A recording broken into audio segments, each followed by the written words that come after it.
यार माधवी।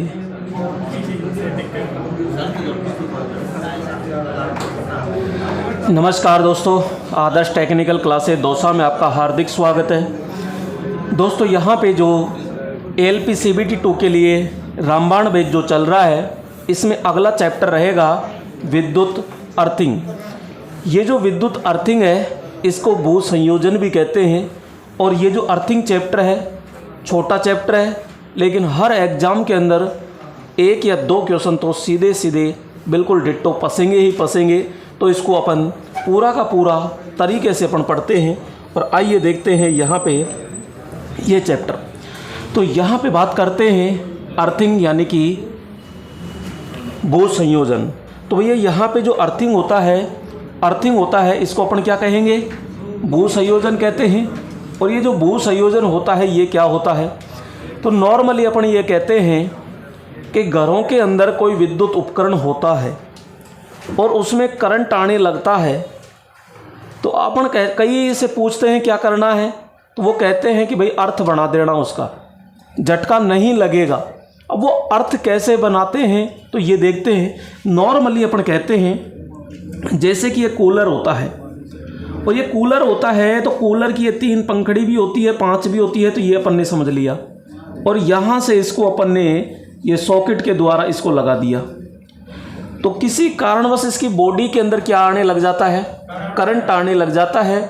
और हमने किसी से पूछा तो उन्होंने बताया कि भाई इसकी बॉडी को आप क्या कर देना, अर्थ कर देना। ऐसे एक तार यहाँ टच करना, बॉडी लोहे की होनी चाहिए, और यहाँ इसको टच करके और एक सरिया ज़मीन में गाड़ देना, कोई इलेक्ट्रोड गाड़ देना यहाँ पे, और थोड़ा सा पानी वानी डाल देना, और यहाँ इस बॉडी के अंदर अब करंट नहीं आएगा। ये नॉर्मली भाषा में अपन कहते हैं कि ये जो सिस्टम है इसी को अपन अर्थिंग कहते हैं। तो ये अर्थिंग बनाने से क्या होता है कि पूरा का पूरा जो करंट आ रहा था वो नीचे भूमि में चला जाता है, धरती में चला जाता। क्यों चला जाता है? कारण सुनिएगा। क्योंकि जो पृथ्वी होती है, इस पृथ्वी का जो विभव होता है वो कितना होता है? शून्य होता है। अब पृथ्वी का विभव शून्य क्यों होता है? क्योंकि इस पृथ्वी का जो प्रतिरोध होता है वो लगभग शून्य होता है। मैंने डायरेक्ट एग्जिट ये नहीं बोला शून्य होता है, लगभग शून्य होता है।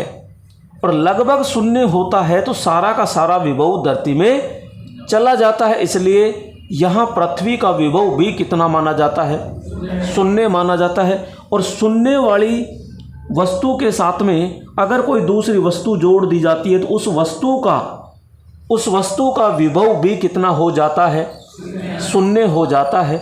जब यहाँ शून्य विभव हो जाता है तो अपन हाथ लगाएंगे तो करंट आएगा क्या? जी नहीं, क्योंकि पूरा का पूरा करंट तो कहाँ चला गया है? यहाँ भूमि के अंदर, धरातल में, पृथ्वी के अंदर चला गया है। तो आइए समझते हैं अर्थिंग। यहाँ भू संयोजन यानी अर्थपिट वह विधि जिसमें परिपथ के शॉर्ट होने पर, अब कोई दोष होगा तभी तो करंट आएगा, अन्यथा करंट नहीं आएगा। तो यहाँ अपन ने सीधा पढ़ा कि वह विधि जिसमें पृथ्वी के शॉर्ट होने पर उसमें प्रवाहित शॉर्ट सर्किट धारा एक इलेक्ट्रोड की सहायता से भूमि में सफलतापूर्वक प्रवाहित हो जाती। किसकी सहायता से? भाई जो भूमि के अंदर आपने जो ये चालक इलेक्ट्रोड गाड़ा है, सरिये का लग्गा गाड़ा है, जो भी आपने XYZ गाड़ा है नियम के अनुसार, उसे अपन इलेक्ट्रोड कहते हैं। तो इलेक्ट्रोड की सहायता से भूमि में सफलतापूर्वक यानी आसानी से प्रवाहित हो जाती है, तो उसे क्या कहेंगे? अर्थिंग कहते हैं। पृथ्वी का जो विभव होता है वो कितना होता है? शून्य होता है। तो पृथ्वी से जोड़ी जाने वाली वैद्युतिक युक्ति का विभव भी कितना हो जाएगा? यानी पृथ्वी का प्रतिरोध, विभव तो 0 है। और अब इसको यानी कोई भी वस्तु है उसको अगर पृथ्वी से जोड़ते हो तो जो आप जोड़ रहे हो ना, उन सभी वस्तुओं का विभव जो होता है वो कितना हो जाएगा? शून्य हो जाता है, लगभग शून्य। ठीक है, तो यहाँ तक आप ये पूरा अंडरलाइन में ही आएगा। और प्रत्येक की बात करते हैं तो ये अर्थिंग है। और ये ग्राउंड है। वैसे दोनों होते एक ही है, लेकिन थोड़ा डीपली अगर पूछ ले तो अर्थिंग ये होगा और ग्राउंड सीधा ये होता है। तो ये तरीका है, थोड़ा सा ध्यान रखिएगा। यहाँ पे आइए देखते हैं आगे। अब यहाँ अलग अलग अर्थिंग के जो पार्ट्स होते हैं, भाग होते हैं, उनके बारे में थोड़ा सा समझते हैं और वो क्या होता है तो अपन पूरा समझेंगे। तो अर्थ इलेक्ट्रोड यानी कि बूछड़। भैया ये अर्थ इलेक्ट्रोड होती क्या है? जो अपन कहते हैं कि भूमि के अंदर जो अपन गाड़ते हैं, भूमि के अंदर जो चालक वस्तु अपन गाड़ते हैं, वो वस्तु आपकी क्या कहलाती है? वो इलेक्ट्रोड कहलाती है। तो यहाँ पे अपन ने समझा कि अर्थिंग नियम के अनुसार, यानी अपनी मर्जी नहीं चलाएंगे, कुछ नियम कायदे होते हैं, तो उस नियम के अनुसार ये सारा सिस्टम अपन को करना है।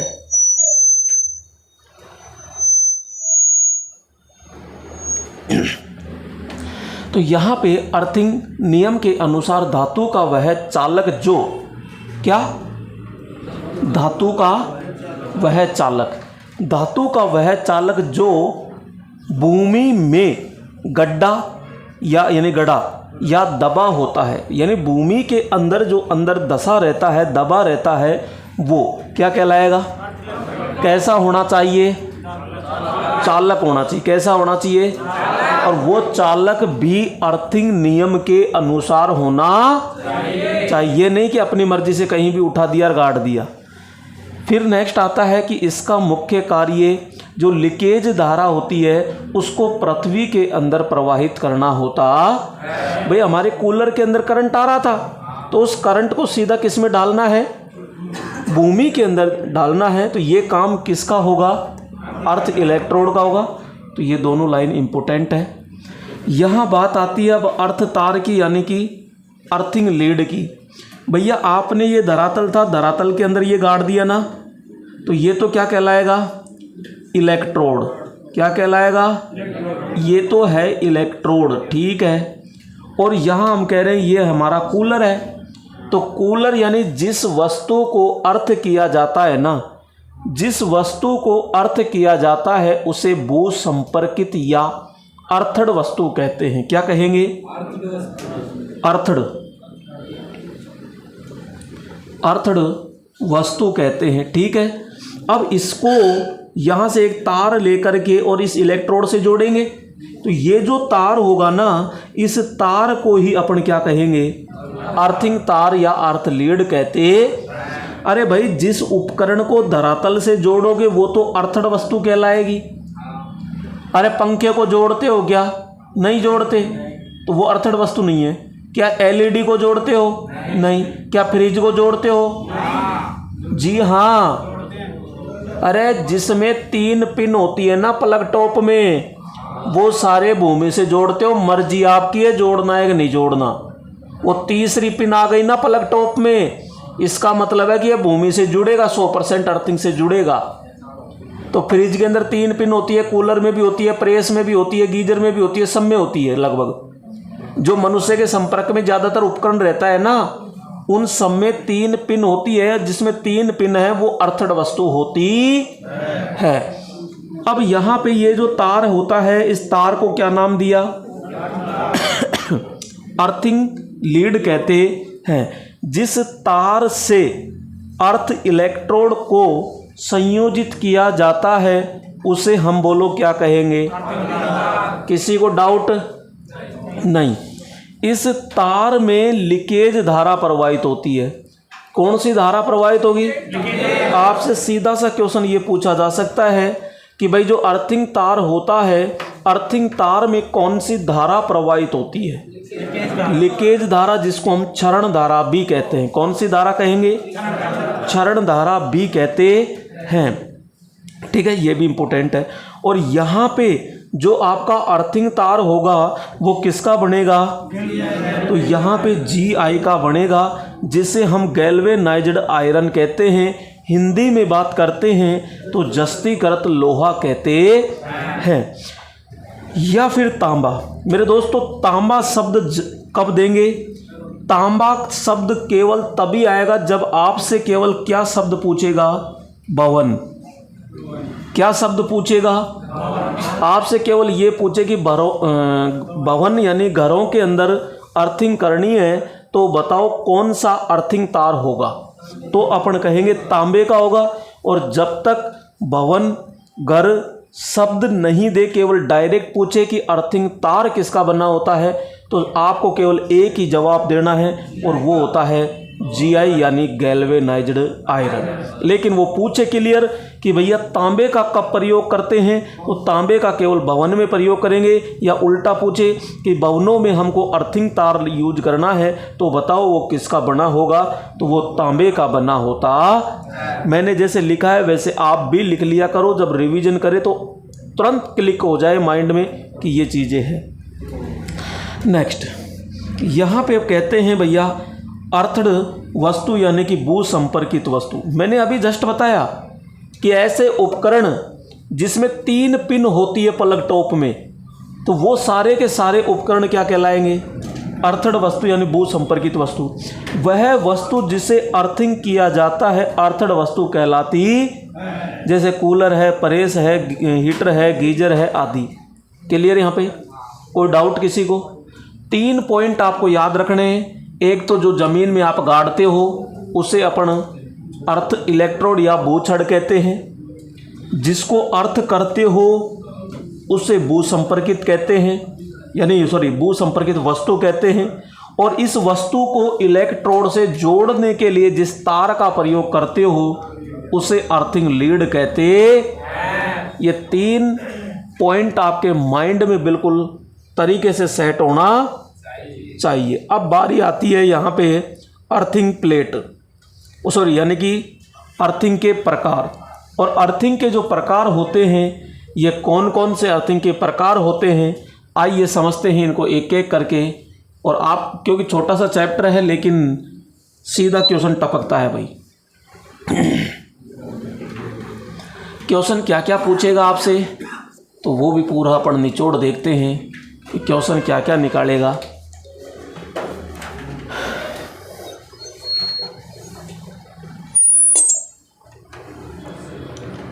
तो देखो भाई, यहाँ पे अर्थिंग के प्रकार, और अर्थिंग के प्रकार में सबसे पहले अपन पढ़ते हैं प्लेट अर्थिंग। कौन सी अर्थिंग पढ़ेंगे भैया? प्लेट अर्थिंग पढ़ते हैं। और ये प्लेट अर्थिंग क्या होती है समझिएगा। प्लेट का मतलब प्लेट ही होता है, ठीक है। अब प्लेट अर्थिंग होती है तो इसमें करेंगे क्या? सबसे पहले तो अपन गड्ढा खोदेंगे। गड्ढा खोदेंगे तो गड्ढे का आकार पता होना चाहिए। क्या पता होना चाहिए? आकार का पता होना चाहिए। तो भैया गड्ढे का जो आकार होता है, तो यहाँ अपन कहेंगे उसकी चौड़ाई इधर होती है, यानी ऐसे होती है, ठीक है। उसकी लंबाई ऐसे होती है, तो ये लंबाई और चौड़ाई तो हो गई। लेकिन मेरे दोस्तों ये गहराई भी होती है। तो गहराई कितनी होती है? तो लंबाई और चौड़ाई होती है वो तो 90-90 सेंटीमीटर होती है। 90-90 सेंटीमीटर, और 90 सेंटीमीटर का मतलब होता है लगभग 2 फीट। कितना फिट? क्योंकि 1 फीट के अंदर 30 सेंटीमीटर होते हैं। 30 सेंटीमीटर होते हैं 1 फीट के अंदर, और 12 इंच होती है। दिमाग में एक ही ख्याल रहता है कि 1 फीट में 12 इंच होते हैं, सेंटीमीटर गए भाड़ में, याद रखना पड़ेगा। वैसे शायद 30.34 एग्जिट ये होता है, इसलिए मैंने पहले लगभग बोला है, अगर आपने सोचा है तो मैंने कहा है कि 1 फीट के अंदर लगभग 30 सेंटीमीटर है। तो यहाँ पे तो 30 यानी 90, यानी 3 फीट चौड़ा और 3 फीट लंबा, गहरा नहीं, चौड़ा और लंबा, 3 फीट यानी 90 सेंटीमीटर। अब बारीक आती है कि नीचे गहरा कितना किया जाए। तो भैया यहाँ 1.5 मीटर से लेकर के 2.5 मीटर तक लगभग अपन बात करते हैं, तो 1 मीटर के अंदर 3.25 फीट के समथिंग होता है। तो यहाँ पे 1.5 यानी 1.5 मीटर से लेकर के 2.5 मीटर तक वो क्या होगा? गहरा होगा। अब आपने गड्ढा खोद दिया आराम से, कोई दिक्कत नहीं है, गड्ढा खोद दिया है, तो वहाँ पे अब बारी आती है किसकी? प्लेट की। अब इस गड्ढे के अंदर प्लेट को डालना है, तो भैया प्लेट किसकी होगी? सबसे पहले तो बात करते हैं धातु। तो धातु की बात करते हैं तो सबसे पहले हम प्लेट लेते हैं जैसे कि कॉपर यानी कि तांबा, और एक प्लेट होती है हमारी जीआई यानी गैल्वेनाइज्ड आयरन। दो प्लेट लेते हैं, दोनों में से आप कोई सी भी यूज कर सकते हो, लेकिन वही चीज़ है जब तक किसी का नाम नहीं दे तब तक आपको जीआई ही लेना है। कौन सा लेना है? जीआई लेना है। तो यहाँ पे जो जीआई होता है इसका आकार समझिएगा, दोनों का आकार देखते हैं। तो यहाँ पे दोनों की जो लंबाई और जो चौड़ाई है ना भाई, दोनों की लंबाई और जो चौड़ाई है वो बिल्कुल डिट्टो है, सेम है। 60 × 60 यानी 2-2 फीट। कोई डाउट किसी को? लंबाई चौड़ाई में कोई जिक्र नहीं है। यहाँ बात आती है आपके कि जो हमारी प्लेट होती है, ये जो प्लेट होती है ये भैया कितनी मोटी है। तो यहाँ बात आती है मोटाई की। अगर तांबे की प्लेट है तो वो 3.18, कितना भाई? 3.18 mm, इससे पतली नहीं होनी चाहिए। ये न्यूनतम मोटाई है। बाकी आप मोटाई और कितनी भी बढ़ा सकते हो, कोई दिक्कत नहीं है, लेकिन कम से कम मोटाई तो कितनी होनी चाहिए? 3.18। अगर मेरे दोस्तों आपको जीआई की बनानी है तो सीधा कुछ मत करो, डबल कर दो। सीधा क्या कर दो? तो 3.18 का हो गया 6 बोलो, याद हो जाएगा। गड्ढे की लंबाई चौड़ाई कितनी है? 90 भैया 90 है तो प्लेट छोटी होगी ना, तो 60 कर दो भाई। यहाँ पे 90 है लंबाई चौड़ाई, तो लंबाई चौड़ाई 60 हो गई। ये गहरा है आपका 1.5 से 2.5 मीटर तक, और यहाँ पे जो मोटाई होगी कॉपर की वो कितनी होगी? 3.18 mm होती है, जबकि जीआई की मोटाई कितनी होगी?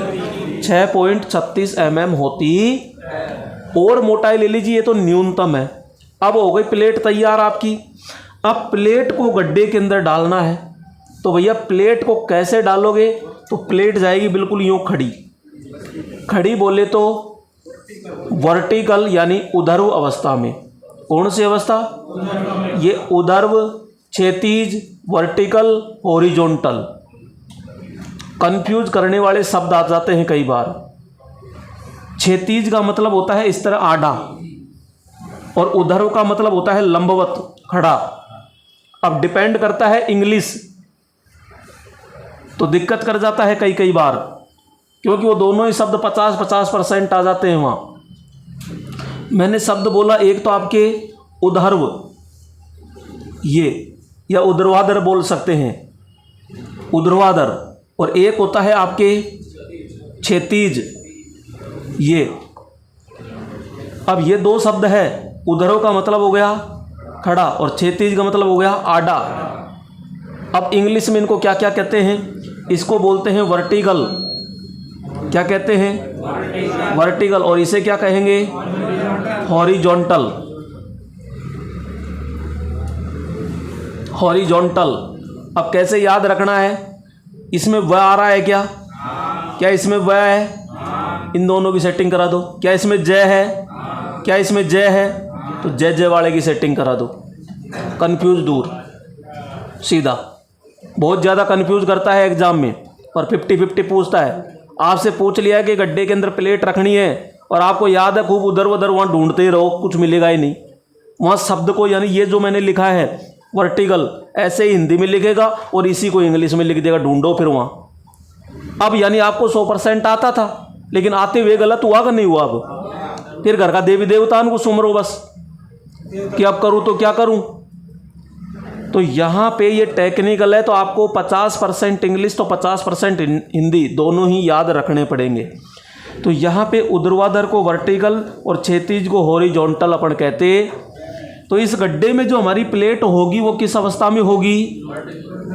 यानी ऊर्ध्व अवस्था, यानी कि वर्टिकल। किस अवस्था में होगी? वर्टिकल अवस्था में होती है। ये खड़ी लगा दी। अब खड़ी लगा दी है, तो अब क्या करेंगे कि इस प्लेट के चारों ओर क्या करते हैं? 15-15 सेंटीमीटर। भाई ये जो इस तरह है, खड़ी प्लेट है 60 सेंटीमीटर, 60 सेंटीमीटर है ना, तो इसके टुकड़े कर दो 15-15 के। 15-15 के टुकड़े कर दिए, तो यहाँ पे 15 सेंटीमीटर तो कोयला भर देंगे, फिर नमक भर देंगे, फिर कोयला, फिर नमक, फिर कोयला, फिर नमक। इस तरह एकांतर परत में डाला जाता है। वैसे मिक्स करके भी अपन डाल सकते हैं, लेकिन नियम कहता है कि आप एकांतर परत में डालिएगा। कोयले को अपन कहते हैं चारकोल। क्या कहते हैं भाई? चारकोल कहते हैं। तो यहाँ आइए, तो यहाँ पे आपसे क्वेश्चन पूछा जा सकता है कि नमक और कोयला है, क्यों डाल रहे हो? तो अपन ये कहते हैं कि भाई इस प्लेट पर नमी की मात्रा ज़्यादा से ज़्यादा होनी चाहिए। अरे तो नमी होने से क्या होगा? नमी होने से प्रतिरोध का मान कम हो जाता है और चालकता का मान बढ़ जाता है, और चालकता बढ़ जाती है तो ऊपर से धारा को फटाफट अंदर की ओर लाने में सहायक करती है। क्लियर? यहाँ पे सबसे पहले आपने गड्ढा खोद दिया 90 × 90 और सेंटीमीटर में, जबकि गहराई कितनी है? 1.5 से 1.5 से, ये तो हो गया गड्ढे का आकार। इसके बाद में आती है हमारे प्लेट का आकार कितना है? 60 × 60 सेंटीमीटर होता है। और प्लेट की न्यूनतम मोटाई कॉपर में कितनी होती है? और जीआई पूछे तो कितना गुणा करना पड़ेगा? यानी दुगुना कर दो सीधा, यानी कि 6.36। ये न्यूनतम अधिकतम, ये न्यूनतम मान रहेगा। प्लेट को गड्ढे में बोलो किस अवस्था में रखना है? वर्टिकल कह दो या ऊर्ध्वाधर कह दीजिए। यहाँ रखने के बाद में मेरे दोस्तों ये अर्थिंग तार अपन लगाएंगे। जिस धातु की प्लेट होती है ना, उसी धातु का तार होगा। अगर प्लेट आपकी कॉपर की है तो तार भी कॉपर का होगा। अगर ये जीआई की है तो तार भी किसका होगा? ये नहीं है कि गड्ढे के अंदर तो पटक दिया जीआई, ऊपर जोड़ दिया तांबा, ऐसा मत कर देना, ठीक है। अब ये तो बहुत नीचे गाड़ दिया आपने, तो भैया नमी कैसे पहुंचाओगे? तो उसके लिए पानी ले जाना पड़ेगा। तो पानी के लिए भैया एक अलग से पाइप लगाया जाता है। क्या लगाया जाता है? और ये जो पाइप होता है ये किसका बना होगा? तो अपन कहेंगे जीआई का। किसका बना होता है? तो ये जीआई पाइप होता है। और जो जीआई पाइप होता है तो ये व्यास कितना होगा? तो 19.5। देखो प्लेट गड्ढे में उधर यानी खड़ी अवस्था में स्थापित अपन करते हैं। और यहाँ पे अपन ये भी देखते हैं कि जो पानी के लिए जो पाइप होगा, बोलो किसका होगा? अरे किसका होगा? जीआई का होगा। और उसका जो आंतरिक व्यास है वो आंतरिक व्यास कितना होगा? तो 19.5 होता है। कितना होता है? 19.5 होता। बस इतनी ही बातें याद रखनी है आपको प्लेट अर्थिंग के अंदर ज़्यादातर। सबसे पहले गड्ढे का आकार भैया 1:1 आता है। 1:1। हाँ केजी है तो बराबर कर दो ना। अनुपात का मतलब क्या है? 1:1 बराबर हो गया। यहाँ पे देखो गड्ढे का आकार है तो गड्ढे का लंबाई इंटू चौड़ाई 90-90, गहराई कितनी हो जाएगी? 1.5 से 2.5। प्लेट, अब प्लेट डालनी है, तांबे की हो चाहे जीआई की हो, लंबाई इंटू चौड़ाई दोनों की सेम रहेगी 60 × 60। लेकिन जो मोटाई है वो जीआई की ज़्यादा और तांबे की क्या होती है? कम होती है। तो कॉपर की पूछ ले तो 3.18 mm, जबकि यहाँ पे जीआई की तुरंत दुगनी कर दो। क्लियर? यहाँ पे किस अवस्था में रखेंगे प्लेट को? वर्टिकल अवस्था में। उसके चारों ओर नमक कोयला भरा जाता है जो 1:1 के अंदर अपन डालते। नेक्स्ट चीज़ आपसे पूछा जाएगा प्लेट तक पानी पहुंचाने के लिए हम पाइप का प्रयोग करते हैं, तो पाइप किसका होगा? जीआई होगा। उसका आंतरिक व्यास कितना होता है? तो 19.5 mm होता है। किसी को डाउट है तो बोलिएगा।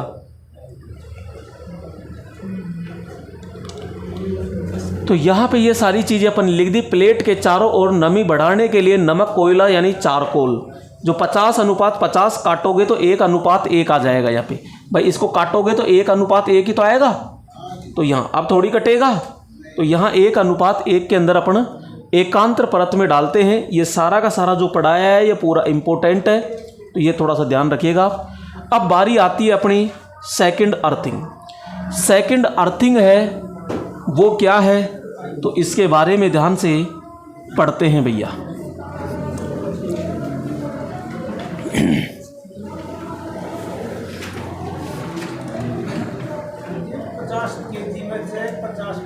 अरे भैया कुछ भी ले लीजिए आप। अनुपात क्या होता है? अनुपात क्या होता है?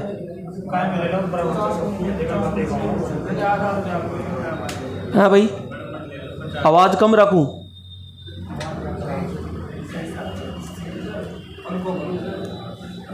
भैया आप नहीं चलाया था शायद, तो ये चालू क्यों नहीं किया? इसको तो आपने चालू नहीं किया। हाँ जी, चालू है। तो यहाँ पे अपन देखते हैं, अगला आता है पाइप यानी नली का अर्थिंग। अनुपात का मतलब होता है दोनों। इसमें ऐसे नहीं होता है कि इतना केजी डालना है या इतना केजी नहीं डालना है, बराबर लिया जाता है, बराबर अनुपात लिया जाता है। 5-5, 10-10, 20-20 जो भी है वो 1 अनुपात 1 के अंदर और एकांतर परत के अंदर डाला जाता है। आगे बात करते हैं यहाँ पे पाइप अर्थिंग यानी नली का अर्थिंग। पाइप अर्थिंग यानी नली का अर्थिंग। अब इसके बारे में ध्यान से समझिएगा। सबसे पहले इसमें भी क्या खोदना पड़ेगा अपन को? गड्ढा। तो भैया सबसे पहले अपन ये गड्ढा खोदते हैं। मान लिया कि ये गड्ढा हो गया और ये इस प्रकार का ये गड्ढा हो गया और इसने चौकोर ही बताया है भैया। अब ये जो गड्ढा है, ये गड्ढा सबसे पहले तो ऊपर से लंबाई इंटू चौड़ाई की अगर बात करते हैं तो यहाँ पे 30 इंटू 30 सेंटीमीटर यानी 1/1 फिट। जान गए? 1/1 फिट स्केल होता है अपना इतना सा। एक हाफ होता है 6 इंच का और एक फुल होता है यानी बड़ा 12 इंच का। तो यहाँ पे ये गड्ढा हो गया और अब इसकी आती है गहराई यानी ये। तो गहराई होती है वो कितनी होती है इसकी? तो यहाँ पे अपन बात करते हैं, यहाँ 2.5 से लेकर के 4 मीटर कितनी होती है? 2.5 से लेकर के और कितनी होती है? 4 मीटर तक होती। ये तो हो गया गड्ढे का आकार। और इस गड्ढे के अंदर भैया नाम पहले ही उसने बता दिया पाइप का, तो इसका मतलब पाइप ही डालेंगे। क्या डालेंगे? पाइप डालेंगे। और यहाँ जो पाइप होता है वो पाइप ये है भैया हमारा। और ये पाइप किसका बना होता है? तो सीधा अपन कहेंगे ये जीआई का बना होता है। किसका बना होता है भाई? आपसे क्वेश्चन ये पूछा जाता है कि जो ये जीआई का पाइप होता है ये कितने व्यास का होता है? तो अपन कहेंगे कि 38 mm का। कितना होता है इसका व्यास? 38 mm होता है। और इसके चारों ओर ये छोटे छोटे से क्या कर देते हैं? होल कर देते हैं। क्यों कर देते हैं? ताकि इसके अंदर मिट्टी यानी कोयला, नमक, पानी अंदर जाए और अंदर से भी नमी की मात्रा बढ़ा दे, जिससे प्रतिरोध इसका क्या हो जाए? कम हो जाए। इसलिए इसका चारों ओर क्या किया जाता है? होल। और होल कितना होता है इसका? 12.5 mm। अगर ऑप्शन में 12.5 नहीं आए और 12 mm आए तो फिर 12 mm करेंगे। क्लियर? तो वहाँ 12.5 या 12 mm दोनों में से कोई एक आपको देखने को मिलेगा। क्या क्या याद रखना है? सबसे पहले याद रखना है आपको गड्ढे का आकार 30 इंटू 30, ये तो हो गई लंबाई इंटू चौड़ाई। गहराई की बात करते हैं तो 2.5 से कितना? 4 mm। कितना होता है? 2.5 से 4 mm होता है। ठीक है। अब इसके अंदर क्या डालेंगे? पाइप। बोलो कौन सी अवस्था में? अरे भाई मैं कितनी कोशिश, इसमें तो कितनी कोशिश कर लेना, इसमें तो खड़ाई जाएगा सीधा, क्योंकि ये तो 1 फीट चौड़ा है सीधा ही। और वो भाई साहब ये कह रहा है कि 2.5 मीटर से कम तो होगा ही नहीं, तो आधा तो कैसे डालोगे? जुगाड़ ही नहीं है। तो यहाँ तो सीधा आपका पाइप चला जाएगा जो खड़ी अवस्था में ही होगा। ये जो पाइप होता है इसकी न्यूनतम लंबाई कितनी हो गई? तो 2.5 मीटर होती है। न्यूनतम लंबाई कितनी होगी? 2.5 मीटर अपन यहाँ पे ले सकते हैं। और इसका जो व्यास होगा पाइप का वो कितना होना चाहिए? अरे कितना होना चाहिए? 38 mm होना चाहिए। और ये पाइप किसका होगा? जीआई। क्या पाइप के चारों ओर होल करते हैं क्या? तो यहाँ पाइप के चारों ओर अपन होल करते हैं। जो ये होल है तो इसका व्यास कितना होगा? 12.5 mm होता। अब आराम से इसको सफलतापूर्वक नीचे डाल दिया जाता है और इसके चारों ओर वही नमक, कोयला, चारकोल यानी डाल देते। अब भैया बारी वही आती है कि अपन पाइप तक क्या पहुंचाएंगे? पानी। और पानी पहुंचाएंगे तो पानी के लिए पाइप होना चाहिए, और ये पाइप वही जो अपन ने प्लेट के अंदर प्रयोग किया था, सेम डिट्टो है, नो चेंज, यानी GI का बनेगा। और इसका व्यास कितना होगा? 19.5 mm होता। कोई डाउट किसी को? तो देखो गड्ढे का आकार 30 × 30 सेंटीमीटर हो गया। यहाँ पे गहराई की बात करते हैं तो 2.5 मीटर से लेकर के 4 मीटर है, कहीं 9 मीटर समझ लो इसको, तो ये 4 मीटर है। बात आती है पाइप का आकार, GI का यूज करेंगे, कॉपर का यूज नहीं करते हैं यहाँ पे, तो GI का होता है ज़्यादातर। तो यहाँ लंबाई कितनी होगी? 2.5 मीटर होगी, और व्यास कितना होगा? तो ये आंतरिक व्यास है, ध्यान रखना है ना। नेक्स्ट बात करते हैं, पाइप के चारों ओर 12.5 mm के क्या किए जाते हैं? होल का मतलब है छिद्र, ठीक है, छेद। तो पाइप में उदर्भ यानी खड़ी अवस्था में ही होता है। ये चीज़ें कोई लिखने की वो नहीं थी कि कोई दिक्कत नहीं है। पानी के लिए पाइप कौन सा यूज करेंगे? GI, जिसका व्यास कितना होगा? 19.5 होता है। इस अर्थिंग का उपयोग सामान्यतः अधिक किया जाता है। आजकल कहीं भी देखोगे तो सबसे ज़्यादा यही अर्थिंग प्रयोग की जाती है। पाइप के चारों ओर नमी बढ़ाने के लिए नमक, कोयला, कोयले को इंग्लिश में कहते हैं चारकोल, का प्रयोग करते हैं। ये एक अर्थिंग और आपकी कंप्लीट होती। नेक्स्ट आती है आपकी नियम के अनुसार लास्ट। नियम के अनुसार तो लास्ट, लेकिन काम चलाओ के अनुसार एक और अपन पढ़ सकते हैं, लेकिन वो काम चलाओ ही है केवल, लेकिन नियम के अनुसार नहीं है। तो यहाँ पे अर्थिंग की बात करते हैं तो अर्थिंग देखिएगा यहाँ पे रोड या छड़ अर्थिंग, रोड या छड़ अर्थिंग। अब इसमें होता क्या है वो चीज़ समझिएगा। एक यहाँ पे जैसे सब्बड़ होती है, सब्बड़ तो जानते हो ना, छड़ यानी कोई भारी वस्तु उठाने के लिए होती है, सेम ऐसा ही होता है। तो इसमें करते क्या है, ये तो ऊपर का सिस्टम होता है ये, और यहाँ पे ये नीचे से इस तरह होता है, ये ऊपर से इस तरह होता है, नीचे से इस तरह होता है।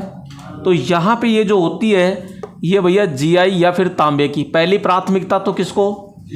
GI को। अब पूछ लिया जाता है आप तो ये सीधा ये बता दो इसकी लंबाई कितनी है, तो हम कहेंगे भैया 1 मीटर से लेकर के 1.5 मीटर तक होती है, यानी 1.5 यहाँ पे। और व्यास की बात करते हैं तो 12.20, यानी ये कितनी मोटी है, तो अपन कहेंगे 12.20 mm, यानी कहते हैं 12 mm का सरिया, 10 mm 12 mm सरिया। तो 12 mm सरिया आप देख लेना, कभी कोई मकान का काम चल रहा है तो भाई 12 mm सरिया कौन सा होता है। तो लगभग अपन बात करते हैं अपना अंगूठा जितना मोटा होता है लगभग, क्योंकि जो रिंग बनाई जाती है वो तो 8 mm की होती है, और जिसमें रिंग पैराई जाती है वो 10 mm का होता है, और जहाँ भीम होता है या लेंटर होता है वहाँ पे ज़्यादातर 12 mm या 16 mm यूज करते हैं। थोड़ी सी नॉलेज है, ज़्यादा नहीं। तो यहाँ पे व्यास, तो व्यास बोलो कितना होगा इसका? 12.20 mm होगा। इसमें गड्ढा नहीं खोदते हैं, तो भाई साहब कैसे? अरे टेंट गाड़ते हो ना, तो टेंट वेंट लगाते हो तो गुल्ला सा होता है वो, तो सीधा ही तो गाड़ते हो, सेम टू सेम है, बस और कुछ नहीं है, सेम डिट्टो है। लेकिन वो तो काफ़ी मोटा है, उसके जैसे ये तो कम से कम कोई 5 हो जाएंगे, तो ये ध्यान रखना। तो यहाँ पे इसको सीधा गाड़ दिया जाता है, और इसका उपयोग कम, यानी इसका उपयोग कम नमी का मतलब होता है निम्न नमी वाले क्षेत्रों में किया जाता है, जैसे पहाड़ी क्षेत्र हो गए, रेतीले क्षेत्र हो गए, रेगिस्तान जैसे, तो वहाँ पे इसका प्रयोग करते हैं। आपसे सीधा सा क्वेश्चन पूछा जाएगा, जहाँ पानी की या नमी कम होती है वहाँ पे कौन सी अर्थिंग का उपयोग अधिक किया जाता है, तो अपन सीधा सा कहेंगे भैया वहाँ पे रोड यानी छड़ अर्थिंग का हम प्रयोग करते हैं, सीधा। इसमें छड़ नीचे से क्या होती है? नुकीली। तो ये कोई ज़्यादा इम्पोर्टेंट नहीं है, अपन को खुद को पता है कि भाई जब ज़मीन में अपन गाड़ेंगे ऊपर से हथौड़े की चोट मार करके, तो यहाँ नीचे से नुकीली तो होगी ही होगी। बोलो कितनी अर्थिंग पढ़ी आपने? और यहाँ पे 3 ही अर्थिंग से क्वेश्चन आता है। एक अर्थिंग आपने पढ़ी सीधी, यहाँ पे पहली अर्थिंग आपने पढ़ी कि प्लेट, कौन सी पढ़ी? Plate earthing. एक आपने पढ़ी पाइप, कौन सी पढ़ी? पाइप यहाँ पे, और एक आपने पढ़ी रोड। क्या पढ़ी? रोड। प्लेट के अंदर जो गड्ढा खोदा जाता है, प्लेट के अंदर जो गड्ढा खोदा जाता है उसकी लंबाई इंटू चौड़ाई कितनी है? 90 इंटू, अरे गहराई कितनी है? गहराई कितनी है? 1.5 से 2.5 मीटर होती है। उसके अंदर प्लेट गाड़ेंगे तो वहाँ पे 60 बाई 60 किस माप में? सेंटीमीटर में। किसमें? अरे मोटाई कितनी है कॉपर की? 3 पॉइंट, और जीआई की बोले तो 6 पॉइंट। किस अवस्था में स्थापित करेंगे? वर्टिकल यानी खड़ी अवस्था में स्थापित करते। चारों ओर नमी घटाने के लिए क्या प्रयोग करेंगे? नमक और कोयला हम प्रयोग करते हैं। यहाँ पे पानी पहुँचाने के लिए किसका पाइप यूज होगा? अरे जीआई का तो होगा, लेकिन कितना मोटा होगा?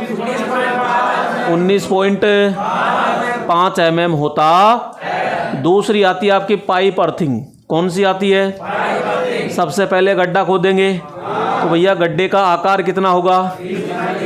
30 बाई, और गहराई की बात करते हैं तो 2.5 से 4 मीटर होता। उसमें क्या डालेंगे? पाइप। उसमें क्या डालेंगे? अरे पाइप किसका बना होगा? कितना मोटा होगा? 38 mm। कितना मोटा होता है? अरे उसके चारों ओर छिद्र करेंगे क्या? अरे वो छिद्र क्यों करते हैं? तो सीधा कह देना कि नमी, मिट्टी, कोयला आदि अंदर जाने के लिए, यानी नमी बढ़ा करके प्रतिरोध घटाने के लिए हम प्रयोग करते। यहाँ पे जो होल किए जाते हैं वो होल कितने व्यास के होते हैं? 12.5 mm के होते। अब पाइप के चारों ओर नमी बढ़ाने के लिए यानी प्रतिरोध घटाने के लिए किसका प्रयोग करेंगे? नमक, कोयला हम प्रयोग करते हैं। तो यहाँ पे नमक कौन सा होता है? मोटा वाला यूज करते हो ना, जिसको अपनी भाषा में क्या बोलते हैं? लूण। नहीं बोलते?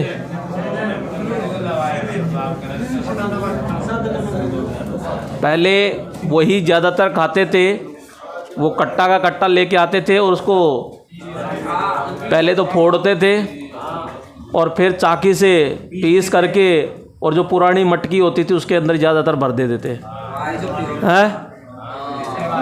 अब मेरे घर में तो पहले आज से लगभग 8-7 साल 10 साल पहले ऐसे होता था। उसके बाद यानी लगभग 2008 से पहले लगभग होता था। उसके बाद फिर नहीं। तोता नमक जो 2 रुपये 2.5 रुपये की 1 kg की पन्नी आती थी, और आजकल तो टाटा नमक ज़्यादा प्रचलन में है, जो लगभग 30 रुपये के समथिंग है 1 किलो ही। पहले 30 रुपये का तो एक कट्टा आ जाता था। चलो, तो यहाँ पे पाइप अर्थिंग हो गई, और पाइप अर्थिंग के बाद में इलेक्ट्रोड है यानी रोड। तो यहाँ पे रोड आपकी जीआई या तांबे की होगी, और जो रोड होती है उसकी लंबाई कितनी होती है? 1 से 1.5 मीटर होती है, और उसका व्यास पूछ ले तो कितना होता है?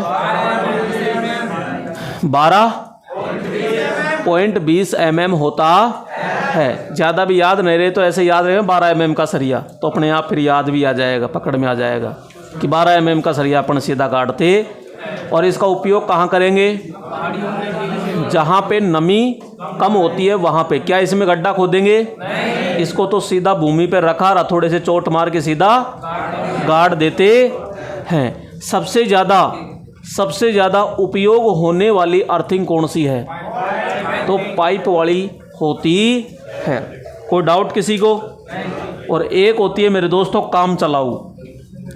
जानते हो ना काम चलाऊ यानी जुगाड़। हाँ, तो जुगाड़ है, केवल नियम के अनुसार नहीं है।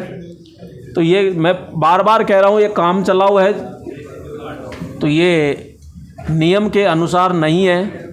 घरों के अंदर अगर सपोज कीजिए आपने बोर कट्टा रखा है, उसमें लोहे के अगर पाइप है ना, तो सबसे बेस्ट अर्थिंग वही है।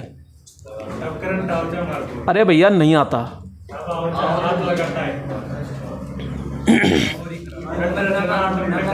अब मैं बताऊं जैसे करना, तो अब तूने तो कह दिया। अर्थिंग बना रखा है क्या उसका? यानी मोटर डाल रखी है और करंट आता है। पहली बात तो ऐसे करंट नहीं आता है अगर लोहे के पाइप है, क्योंकि लोहे के पाइप ज़्यादा नहीं तो कम से कम 200 क्षेत्र की बात करते हैं तो 3 या 4 पाइप तो आजकल नॉर्मल लगते ही है। मैं बात बता रहा हूँ, कई कई जगह 3 भी लगते हैं और 5 का एवरेजिंग आ जाता है।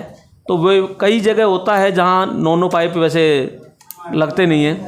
यहाँ चलो खैर कोई दिक्कत नहीं है, तो वहाँ करंट वैसे आएगा नहीं, क्योंकि लगभग वो 80-90 फीट गहराई में चला जाता है। तो मैं मानूंगा नहीं, क्योंकि नमी बहुत नीचे काफ़ी मात्रा में आ जाती है, तो भूमि का प्रतिरोध बहुत कम होने के बावजूद उसमें करंट नहीं आएगा। हाँ, हो सकता है अगर, पहली बात तो ऐसे भी नहीं आएगा, तो आप एक बार केबल को और चेक कर लेना, कोई केबल का कट तो नहीं लग रहा है वहाँ, बाकी ऐसे पॉसिबल नहीं है उसमें। तो यहाँ पे देखो भाई, चलो सामने देखो, यहाँ पे आजकल प्लास्टिक के पाइप हो गए सरकारी। पहले क्या होता था, घरों में जो पानी आता था, सरकारी नल आते थे, वो लोहे के होते थे, जीआई के। एक होता है हैंडपंप, वो लोहे का ही होता है, और जो एक होता है बोर कटाते हैं तो उसमें लोहे के पाइप यूज करते हैं ज़्यादातर। वैसे आजकल प्लास्टिक के भी देते हैं, लेकिन मैं बात कर रहा हूँ लोहे के। तो यहाँ पे जो अर्थिंग बनाया जाता है वो आपका अर्थिंग यहाँ से अच्छा अर्थिंग बन सकता है आराम से, कि बोर है तो यहाँ पहले तो सबसे पहले तो ये करना कि यहाँ से जंग को हटाना एक तो, क्योंकि जंग के ऊपर लपेटोगे किसी काम का नहीं है। सबसे पहले बिल्कुल आप जंग को हटा दीजिए यहाँ से, और यहाँ पे तरीके से लपेट करके और आप अर्थिंग तार यानी कि इसको इलेक्ट्रोड के रूप में काम में ले सकते। यहाँ नमक कोयला पानी डालने की बिल्कुल भी आवश्यकता नहीं। तो इस प्रकार से आप बना सकते हो केवल। बाकी आपको 3 ही याद रखना है, प्लेट, पाइप और रोड। प्लेट, पाइप और सबसे ज़्यादा उपयोग होने वाले पाइप, और जिसमें गड्ढा नहीं खोदते, और सबसे जो महंगी होती है वो होती है आपकी प्लेट वाली, है ना। यहाँ पे बात करते हैं अब, यहाँ ये देखिएगा, सबसे पहले बात करते हैं यहाँ पे जीआई, और जीआई का भी क्या, अर्थ तार। तो भैया अर्थ तार की बात करते हैं, जीआई अर्थ तार की बात करते हैं। यहाँ पे चाहे वो कॉपर का हो, चाहिए जीआई का कॉपर का थोड़ा सा पतला होता है और जीआई का मोटा होता है। यहाँ पे आपसे पूछता है कि अधिकतम व्यास कितना होता है, तो अपन कहेंगे 6 SWG। SWG पागल प्रणाली है ये, इसके फुल फॉर्म क्या है, स्टैंडर्ड वायर। एक होता है सामान्य व्यास, सामान्य कितना होता है, तो भाई सामान्य तो पूछे कि अर्थ तार कितना मोटा होना चाहिए, तो आप सीधा जवाब दो कि 8 SWG होना चाहिए। फिर आपसे कहो थोड़ा सा मोटा लेते हूँ, मोटा ये रहा, क्योंकि उल्टा सिस्टम में ध्यान रखना, मैं बार बार बता रहा हूँ। थोड़ा सा मोटा होता है तो 6 SWG होता है। और आपसे न्यूनतम पूछे तो 14 SWG अपन करते, इससे नीचे अपन अर्थिंग तार यूज नहीं कर सकते, है ना। लेकिन आपसे पूछे कि मानक तार का न्यूनतम व्यास कितना होगा। मानक तार का मतलब होता है जो स्टैंडर्ड वायर होता है ना, तो स्टैंडर्ड वायर का न्यूनतम पूछ ले तो कितना, 8। साधारण पूछे कि अर्थिंग तार न्यूनतम कितना, तो 14 बताना है। लेकिन वो शब्द दे कि मानक तार यानी स्टैंडर्ड तार अर्थिंग तार है, तो उसका व्यास न्यूनतम कितना होगा, 8 होता है। सामान्यतः भी कितना होता है, 8 होता है। और अधिकतम कितना मोटा होगा, शाबाश, अधिकतम 6। तो यहाँ पे अधिकतम पूछे तो व्यास 6, और सामान्य पूछे तो 8, और न्यूनतम व्यास पूछे तो 14 SWG। और मानक तार न्यूनतम व्यास कितना होगा, तो ये मैंने बहुत तरीके से लिख रखा है, जैसे पूछे वैसे जवाब देना है। अब बारी आती है दोस्तों यहाँ पे, और ये जो शब्द है केवल ये छोटा सा शब्द दिख रहा है आपको, लेकिन ये बहुत खोटा है, और यहाँ से क्वेश्चन टपकता है। सब स्टेशन आपको यहाँ उप स्टेशन भी कह सकता है, जनरेशन स्टेशन कह सकता है, कोई सा भी शब्द दे सकता है। और ये 3 प्रकार के होते हैं। एक होता है पावर में, एक होता है सामान्य में, और एक छोटा। पावर का मतलब होता है बड़ा। क्या होता है? बड़ा, यानी बड़ा सब स्टेशन, सामान्य सब स्टेशन और छोटा सब स्टेशन। सिस्टम उल्टा चलेगा, बड़ा वाला होगा तो प्रतिरोध कम और छोटा होगा तो प्रतिरोध ज़्यादा। तो बड़े वाले का होता है 0.5 ओम होता है, सामान्य का कितना होगा और छोटे सब स्टेशन का कितना होगा? 2 ओम होता है। तो यहाँ पे ये किसका है? अर्थ प्रतिरोध है। आपसे क्वेश्चन पूछा जाएगा पावर सब स्टेशन का अर्थ प्रतिरोध कितना है? पावर सब स्टेशन का अर्थ प्रतिरोध कितना है? तो सीधा बताना है कि 0.5 ओम होता है। सामान्य सब स्टेशन का अर्थ इलेक्ट्रोड प्रतिरोध के दे, चाहे अर्थ प्रतिरोध के दे, कितना है? 1 ओम। और भैया यहाँ पे छोटे सब स्टेशन का कितना है? तो यहाँ 2 ओम करना हो जाएगा याद।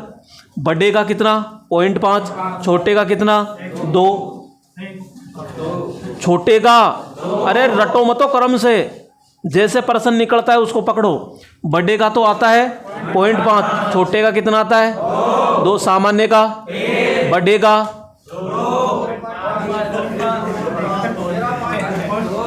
अरे बड़े का 0.5 और पावर का भी, अरे बड़ा और पावर एक ही है, कंफ्यूज मत हुआ करो।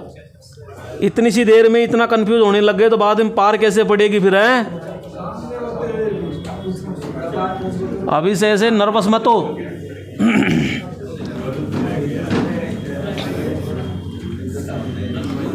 आगे देखिएगा, अर्थ ग्रिड किसे कहते हैं? तो 2 या 2 से अधिक अर्थिंग को समांतर में संयोजित किया जाता है तो उस प्रणाली को अपन क्या कहते हैं? सीधा सा पूछे कि भाई 2-4 अर्थिंग है और उसको समांतर में जोड़ दे तो बोलो कौन सा वो संयोजन कहलाएगा? तो अपन कहेंगे वो अर्थ ग्रिड कहलाता है। अब यहाँ पे इम्पोर्टेंट चीज़ें, क्योंकि ये चैप्टर पूरा इम्पोर्टेंट है भाई, छोड़ने वाली चीज़ इसमें मैंने लिखा ही नहीं, तो इसमें फालतू अंडरलाइन करो मत हो, इसमें एक ऊपर ही लिख दो भाई ये चैप्टर मोस्ट है, तो पूरा ही पढ़ना है। सीधी सी बात है भाई, इसमें छोड़ने वाली कोई चीज़ ही नहीं है। तो फालतू ये रगड़ने का सिस्टम बंद करो थोड़ा सा इस चैप्टर में। तो हाँ जी, तो इसमें क्या क्या याद करना है वो चीज़ देखिएगा। अर्थिंग इलेक्ट्रोड व भवन के मध्य न्यूनतम गैप कितना होता है? भैया यहाँ पे बात को समझिएगा क्या कह रहा है। हम कह रहे हैं कि ये हमारा भवन है, मकान है, और मकान के अंदर गड्ढा खोदोगे क्या? बाहर खोदोगे ना। तो बाहर ये अपन ने गड्ढा खोदा तो यहाँ अर्थ इलेक्ट्रोड है, तो यहाँ पे ये जो गैप है ये न्यूनतम कितना होना चाहिए? तो 1.5 मीटर होना चाहिए। वैसे सामान्यतः 2 होता है, सामान्यतः 2 मीटर का गैप होना, लेकिन कह दे कि साहब मार तो जगह ही को, अब करूँ तो क्या करूँ? तो भाई फिर भी कम से कम 1.5 मीटर तो आपको लेना ही पड़ेगा।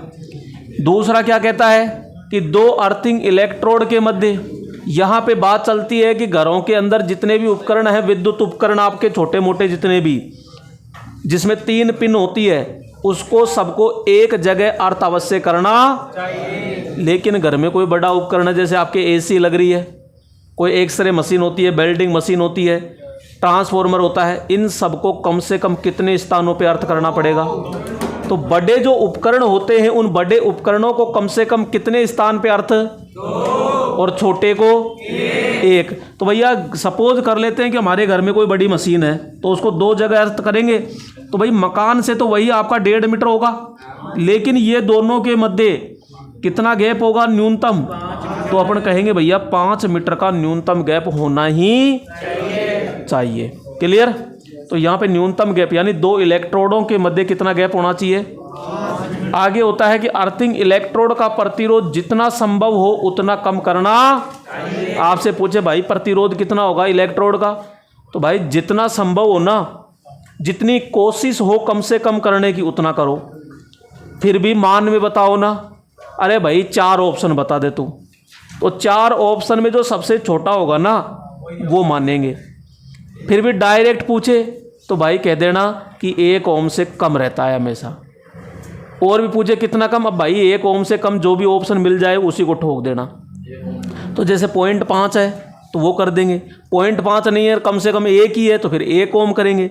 अब यहाँ पे आपसे ये भी पूछता है कि भाई अधिकतम कितना हो सकता है।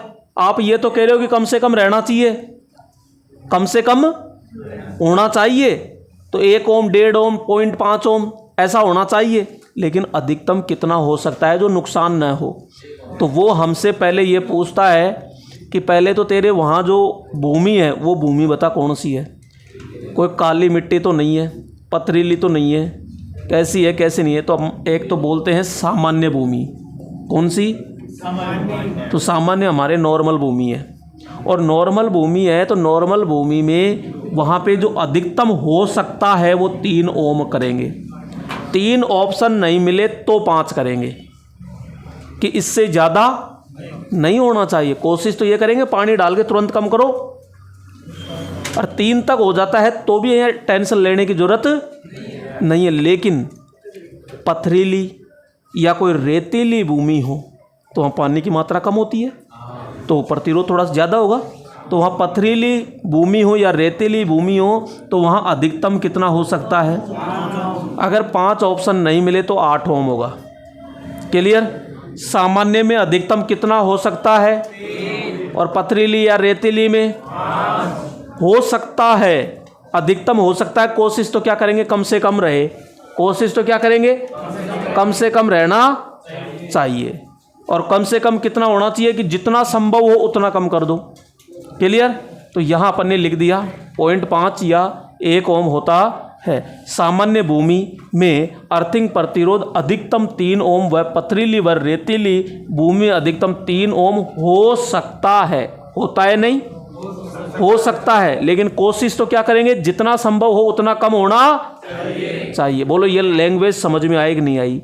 अरे भाई मैंने ये काट दिया, इसका प्रतिरोध हमेशा कम रहना चाहिए, मैं कोशिश करूँगा, लेकिन मैं गलती से भूल भी जाऊँ तो इसका नियम के अनुसार कितना हो सकता है।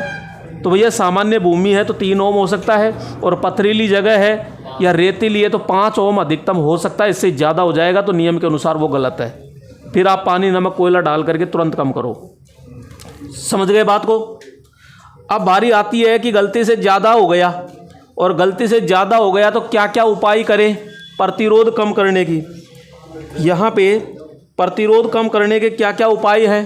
तो भैया प्रतिरोध को कम करने के उपाय देखो, पहला इलेक्ट्रोड के चारों ओर पानी डालकर, सबसे सस्ता यही पड़ता है कि भाई बाल्टी भर पानी डाल दो, तो यहाँ पे तो आराम से पानी डाल सकते हैं। दूसरा होता है कोयला, नमक डाल करके प्रतिरोध कम करते हैं। ठीक है, ये बात भी है। गड्ढे की गहराई बढ़ा करके, क्योंकि गहराई बढ़ाओगे तो वहाँ नमी ज़्यादा आएगी, और नमी आएगी तो प्रतिरोध कम हो जाएगा। इलेक्ट्रोड या प्लेट या पाइप का साइज बढ़ा करके, पाइप छोटा सा है तो बड़ा कर दो ना, नीचे तक काम हो। अर्थिंग इलेक्ट्रोड का संयोजन समांतर में जोड़कर, भैया अगर समांतर में हम 2 या 3 इलेक्ट्रोड जोड़ते हैं तो वहाँ प्रतिरोध घट जाता है, जबकि श्रेणी क्रम में क्या हो जाता है, बढ़ जाता है।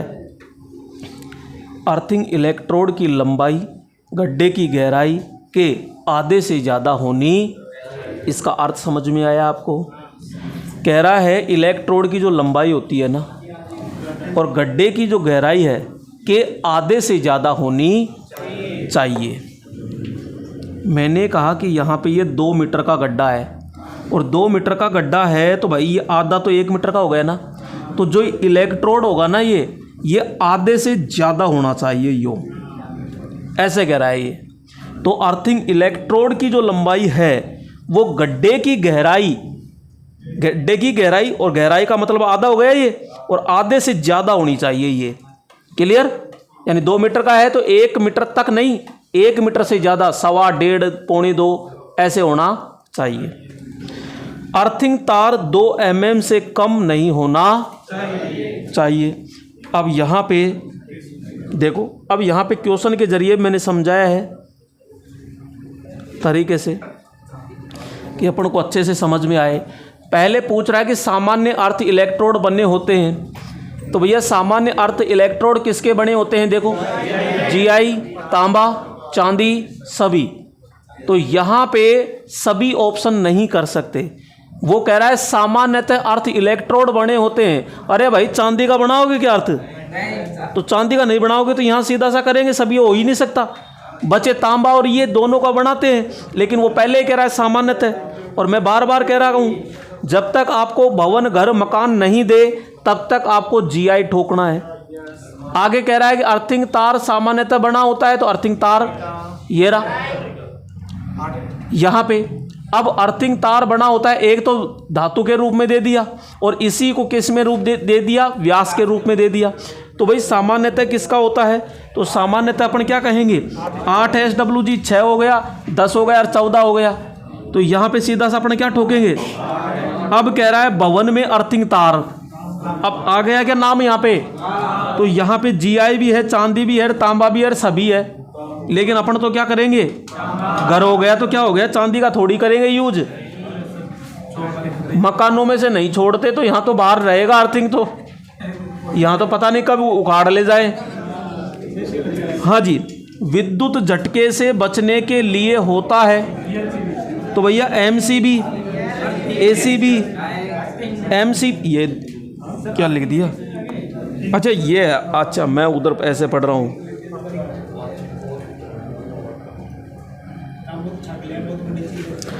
अब देखो विद्युत झटके से बचना है तो यहाँ पे ये 4 ऑप्शन है। ये MCB हो गया, ACB हो गया, ELCB हो गया और VCB हो गया। मिनिएचर सर्किट ब्रेकर, अर्थ leakage circuit breaker, air circuit breaker, vacuum circuit breaker. तो अर्थ झटके से बचने के लिए किसका प्रयोग करेंगे? ऐसे ऑप्शन आए तो ठीक है, लेकिन प्रश्न वही है, ऑप्शन दूसरा चेंज कर दिया। MCB, अर्थिंग, ये दोनों और ABCB। तो भैया MCB का झटके से बचने के लिए करते हैं क्या? पॉसिबल नहीं है, ओनली फॉर अर्थिंग हम प्रयोग करते हैं। निम्न में से मनुष्य का सच्चा मित्र कौन है? यही बचाएगा, और तो पॉसिबल ही नहीं है। ठीक है, तो यहाँ पे ये अर्थिंग का पूरा अपने सिस्टम पड़ा। अब यहाँ पे क्या होता है, अगर थोड़ा सा अपन डीपली की ओर जाते हैं तो अर्थिंग प्रणालियों की, अर्थिंग प्रणाली देखो, अर्थिंग के भाग, अर्थिंग के प्रकार ये अलग है और अर्थिंग प्रणाली ये अलग है। मैं थोड़ा सा समझा रहा हूँ, बाकी ये इम्पोर्टेंट नहीं है। लोको पायलट की दृष्टि से अपन देखते हैं तो अन्य एग्जामों में तो एक एक पॉइंट इम्पोर्टेंट रहेगा। यहाँ पे देखो अर्थिंग प्रणाली पूछे कौन कौन सी होती है, तो पहले याद रखना, एक तो TT होती है, एक IT होती है और एक TN होती है। और जो TN होती है ये भी 3 प्रकार की है, TNS, TNC और TNCS। ये SC भी हो जाता है और CS भी होता है। अब इसमें क्या होता है, इसमें क्वेश्चन ऐसे पूछा जाता है कि भाई ये जो ABCDC लिखी हुई है इनका अर्थ क्या है। यहाँ पे अपन कहते हैं जैसे इन दोनों में पहला अक्षर T है, इसमें भी पहला अक्षर क्या है? I है, और इसमें T है कि नहीं है? तो पहले पहले 2 अक्षर हो गए, क्योंकि ये T और ये T तो एक ही है, एक I है। तो यहाँ पे समझते हैं पहला अक्षर जो होता है ना, तो T क्या कहता है, तो इसमें पहला अक्षर T डायरेक्ट विद्युत सोर्स को ग्राउंड से जोड़ता। अरे भाई ये पहला T तो ये कह रहा है कि कोई भी विद्युत सोर्स होता है उसको डायरेक्ट सीधा किससे जोड़ दो? पहला T बताता है ये, ठीक है, ये बताता है। तो फिर ये जो पहला I है ये क्या बताता है? यह विद्युत सोर्स को ग्राउंड से अलग रखता है। पहला T तो ये कह रहा है कि डायरेक्ट जोड़ दो, और ये कहता है अलग। भाई मैं ये कह रहा हूं कि यहाँ पे ये ग्राउंड से जोड़ दिया ना, तो ये तो T कह रहा है, और I क्या कह रहा है? ग्राउंड से अलग, यानी इंसुलेटेड, ऐसे याद रखो। तो ये जोड़ेगा तो सही, लेकिन यहाँ पे जैसे उच्च प्रतिरोध लगा देगा या और कोई सिस्टम लगाएगा तब जाके ये ग्राउंड करता, यानी डायरेक्ट ग्राउंड नहीं करता। अब बारी आती है यहाँ पे दूसरा अक्षर। दूसरा अक्षर का मतलब ये टी और एक होता है जैसे एन, और एन के अंदर भी अपन जाते हैं, चलो इसमें ये पढ़ते हैं। अब टी है तो एक ही टी है, ठीक है, और एक एन है, ये तो दो अक्षर हो गए। अब ये दूसरा टी क्या कह रहा है, यह उपभोक्ता के विद्युत ग्राउंड को, उपकरण को क्या करता है। जैसे मैंने कहा ये तो जैसे कोई ट्रांसफॉर्मर है, और ट्रांसफॉर्मर है तो विद्युत सोर्स होगा, इसको जोड़ दिया। और यहाँ पे मैंने कहा कि ये मेरा कूलर है, तो कूलर को भी तो ग्राउंड करूँगा, तो यहाँ पे तो यह उपभोक्ता के विद्युत उपकरण को क्या करता है, तो ये कर दिया मैंने। ये तो विद्युत सोर्स को ग्राउंड कर दिया और ये इसको ग्राउंड कर दिया, ठीक है। एन का मतलब क्या है, तो एन का मतलब होता है सीधा न्यूट्रल। एन का मतलब क्या है, न्यूट्रल। फिर आता है अन्य अक्षर। अन्य अक्षर का मतलब क्या है कि हमने टी भी पढ़ा, एन भी पढ़ा, लेकिन जैसे एस है, सी है, तो ये क्या है भाई, तो एस का मतलब होता है सेपरेट, यानी विभाजित, यानी बिल्कुल अलग। और सी का मतलब होता है कंबाइंड, मिक्स करके संयुक्त करना, जॉइंट करना। क्लियर। तो ये तो अक्षरों के वो थे। अब यहाँ अपन प्रणालियों पे आते हैं सीधे। यहाँ पे देखो, अब पहला है टीटी प्रणाली। और टीटी प्रणाली क्या है, टीटी प्रणाली को समझो। तो टीटी प्रणाली है, जैसे हमने कहा कि एक डेल्टा संयोजन प्राइमरी हो गया, और ये दूसरा जैसे ट्रांसफॉर्मर सेकेंडरी, तो द्वितीयक हो गया। द्वितीयक में अपन ने ये स्टार में बनाया, तो भैया स्टार में बना लिया, कोई दिक्कत नहीं है। यहाँ से ये जो न्यूट्रल निकला, इसको सीधा हमने ग्राउंड कर दिया। ये तो कौन दर्शाता है, पहला टी दर्शा रहा है ना। और दूसरा टी क्या दर्शाता है कि जो भी लोड होता है घरेलू उपभोक्ता का, उसको क्या कर दो, अर्थ कर दो। ये हमारा दूसरा दर्शाता है। क्लियर। यहाँ पे तो इस प्रकार से ये सिस्टम दे दे तो ये टीटी प्रणाली होती है। इस प्रकार की अर्थिंग प्रणाली में सप्लाई सोर्स का कनेक्शन सीधे ग्राउंड से जोड़ते हैं और लोड को भी अलग से ग्राउंड किया जाता है। अरे भाई ये तो विद्युत सोर्स था ना, इसको सीधा कर दिया, और ये हमारा लोड था घरेलू, इसको भी अलग से जोड़ते हैं। तो यह सुरक्षित प्रणाली है। केवल इस पे अंडरलाइन करनी है, केवल सुरक्षित, यानी जो ये है ना सुरक्षित प्रणाली, ये बस इसी पे अंडरलाइन करनी है और कहीं नहीं करनी। दूसरा समझो, टीटी के बाद में आता है आईटी।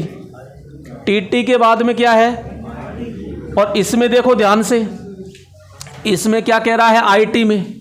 अब इसमें पहला टी है क्या, अरे पहला टी है क्या, पहला टी तो क्या कह रहा था कि जो सोर्स है इसको डायरेक्ट जोड़ो। अब इसमें पहला है ही नहीं, तो नहीं जोड़ेंगे। अब देखो जुड़ रहा है क्या, इसमें नहीं जुड़ रहा। लेकिन दूसरा कह रहा है कि भाई जो लोड है ना, इसको तो जोड़ना पड़ेगा, तो हमने भैया लोड को तो जोड़ दिया अलग से। बस यही तो कह रहा है। आई तो क्या कहता है कि आपको ग्राउंड ही मत करो, अलग रखो। चलो हम तो अलग रख रहे हैं, कोई बात नहीं। इस प्रणाली में सोर्स को ग्राउंड नहीं जोड़ते, इसमें केवल लोड को सीधे ग्राउंड से जोड़ते। यह कम सुरक्षित होती है, यह कम सुरक्षित प्रणाली होती। और जो टीटी थी वो सुरक्षित है, और ये सबसे कम सुरक्षित है, यानी कम सुरक्षित है, ऐसे लिखेंगे। कितनी प्रणाली हो गई, दो हो गई, एक तो टीटी और एक आईटी। अब आती है हमारी तीसरी प्रणाली। अब तीसरी प्रणाली होती है जो टीएन प्रणाली होती है। कौन सी प्रणाली, टीएन। और टीएन प्रणाली तीन प्रकार की होती है। तो यहां पे एक आती है टीएनएस। एस का मतलब क्या है, सेपरेट। एस का मतलब क्या है, सेपरेट। अब भैया ये डेल्टा, ये स्टार, पहला टी कह रहा है डायरेक्ट जोड़ दो, भैया डायरेक्ट जोड़ दिया सोर्स को। एन जो है, एन न्यूट्रल को लिए कहता है, ठीक है, न्यूट्रल कहता है, तो यहां हमारा न्यूट्रल है, न्यूट्रल को भी जोड़ दिया हमने। एस क्या कहता है, सेपरेट। सेपरेट का मतलब देखो यहां पे इस प्रणाली में अर्थ तार, ठीक है, वह न्यूट्रल तार दोनों को अलग अलग होते हैं। सेपरेट यानी अलग अलग। भैया न्यूट्रल तो ये रहा ना, और ये हमारा होता है यहाँ पे अर्थिंग तार। तो दोनों अलग अलग आ रहे हैं कि नहीं आ रहे, आ रहे हैं, इसीलिए ये सेपरेट का नाम दिया गया। अलग अलग होते हैं जो ग्राउंड से जुड़े होते हैं। ये दोनों अलग अलग है, ये तो न्यूट्रल है और ये क्या है, अर्थिंग तार है, और दोनों ग्राउंड से जुड़े होते हैं। यह सबसे सुरक्षित प्रणाली है, इसको अंडरलाइन कीजिएगा। सब देखो, पहली थी टीटी, वो केवल क्या नाम था, सुरक्षित प्रणाली। दूसरी थी आईटी, कम सुरक्षित। और यहाँ पे टीएनएस, ये सबसे सुरक्षित, ये सुरक्षित है पूरा ना, सबसे सुरक्षित प्रणाली होती भारत में यही प्रणाली उपयोग होती है। आपसे पूछे कि भारत में कौन सी है, तो सीधा नाम याद रखना, टीएनएस टीएनएस टीएनएस, बस। आगे एक आता है टीएनसी, सी का मतलब होता है कंबाइंड। इस प्रणाली में न्यूट्रल व अर्थ दोनों एक ही तार है। ये तो कह रहा है सेपरेट, सेपरेट का मतलब अलग अलग, और सी कह रहा है कंबाइंड, कंबाइंड का भाई साहब दोनों मिलकर के काम चला लेते हैं। तो यहाँ पे भैया एक ही तार है, यही तो न्यूट्रल है और यही अर्थिंग है, यही न्यूट्रल है और यही अर्थिंग है, इसको जोड़ दिया। तो यह विधि सबसे कम सुरक्षित है, इसको अंडरलाइन कीजिए। एक था सुरक्षित और एक था कम सुरक्षित, फिर एक था बहुत सुरक्षित यानी सबसे अच्छी सुरक्षित, और एक था यह विधि सबसे कम सुरक्षित होती है। और ये लास्ट विधि अपन समझते हैं। तो देखो यहाँ पे TNCS, यानी कि यहाँ पे C का मतलब क्या है, कंबाइंड, और S का मतलब क्या है, सेपरेट। तो दोनों ही हो मिक्स के अंदर।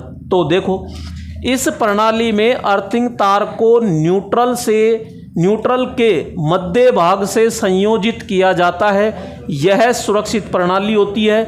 इसमें दो या अधिक भाग से ग्राउंड किया जाता। अरे भैया यहाँ पे ये तो हो गया, और ये जो न्यूट्रल आ रहा था ना, इसके मध्य भाग से बीच में से ले लिया और लोड को अलग से, तो यहाँ दो से अधिक हो सकता है। तो इसमें लिखा है इसमें दो या अधिक भाग से ग्राउंड किया जा सकता। तो भैया यहाँ पे मेन तीन प्रणाली होती है, एक तो टीटी प्रणाली, एक आईटी और एक टीएन। और टीएन होती है वो फिर तीन प्रकार की है, टीएनएस, टीएनसी और टीएनसीएस। क्लियर? तो यहाँ पे ये जो आपका चैप्टर है अर्थिंग, ये होता है कंप्लीट।